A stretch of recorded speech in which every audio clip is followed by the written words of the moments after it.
At sinabi ni Balaam kay Balak, "Ipagtayo mo ako rito ng 7 dambana, at ipaghanda mo ako rito ng 7 toro at ng 7 tupang lalaki." At ginawa ni Balak gaya ng sinalita ni Balaam. At si Balak at si Balaam ay naghandog sa bawat dambana ng 1 toro at ng 1 tupang lalaki. At sinabi ni Balaam kay Balak, "Tumayo ka sa tabi ng iyong handog na susunugin, at ako yayaon. Marahil ang Panginoon ay paririto na sasalubungin ako, at anumang bagay na kanyang ipakita sa akin ay aking sasaysayin sa iyo."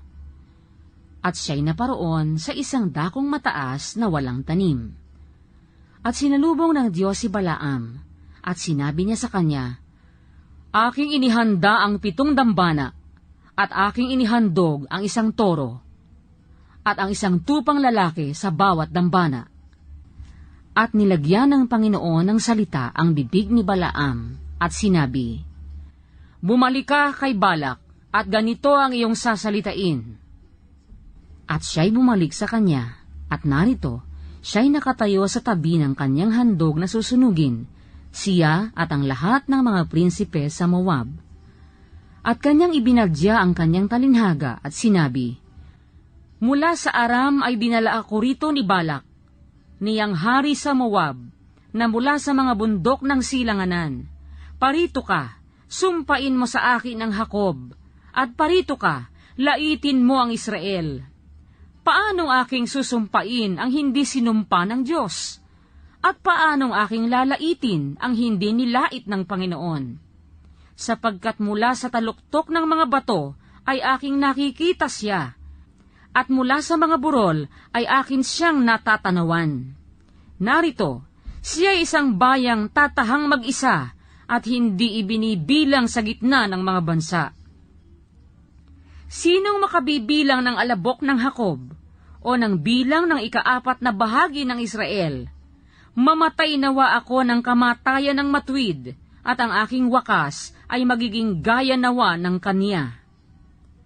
At sinabi ni Balak kay Balaam, "Anong ginawa mo sa akin?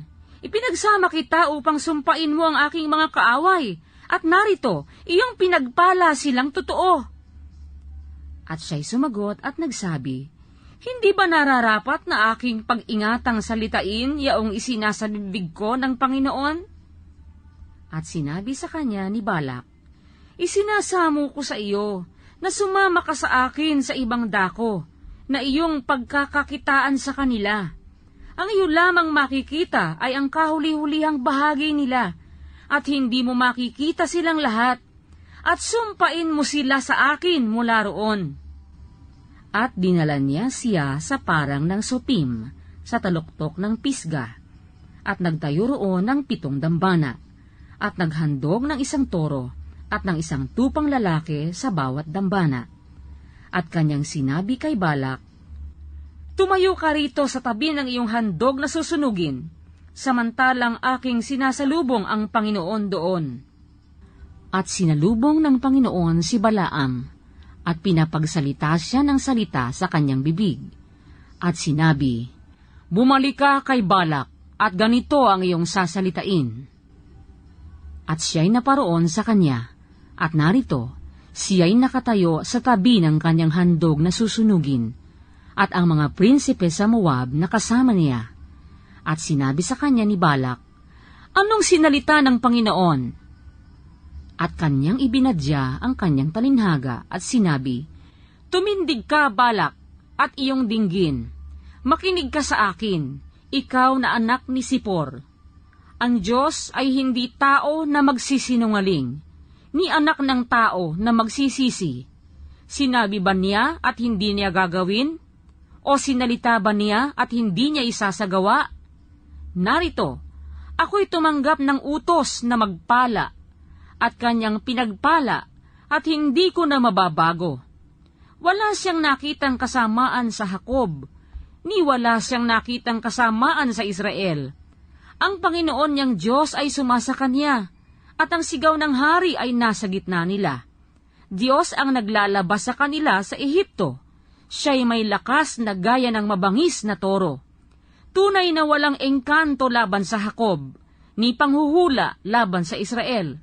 Ngayoy sasabihin tungkol sa Jacob at sa Israel, anong ginawa ng Diyos? Narito, ang bayan ay tumitindig na parang isang leyong babae, at parang isang leyon na nagpakataas. Siya'y hindi mahihiga hanggang sa makakain ng huli at makainom ng dugo ng napatay. At sinabi ni Balak kay Balaam, ni huwag mo silang pakasumpain, ni pakapagpalain. Ngunit si Balaam ay sumagot at nagsabi kay Balak, di ba isinaysay ko sa iyo na sinasabi, yaong lahat na sinasalita ng Panginoon ay siya kong nararapat gawin? At sinabi ni Balak kay Balaam, halika ngayon, ipagsasama kita sa ibang dako. Marahil ay kalulugdan ng Diyos na iyong sumpain sila sa akin mula roon. At ipinagsama ni Balak si Balaam sa taluktok ng Peor, na nakatungo sa ilang. At sinabi ni Balaam kay Balak, ipagtayo mo ako rito ng 7 dambana, at ipaghanda mo ako rito ng 7 toro, at ng 7 tupang lalaki. At ginawa ni Balak gaya ng sinabi ni Balaam, at naghandog ng 1 toro at ng 1 tupang lalaki sa bawat dambana.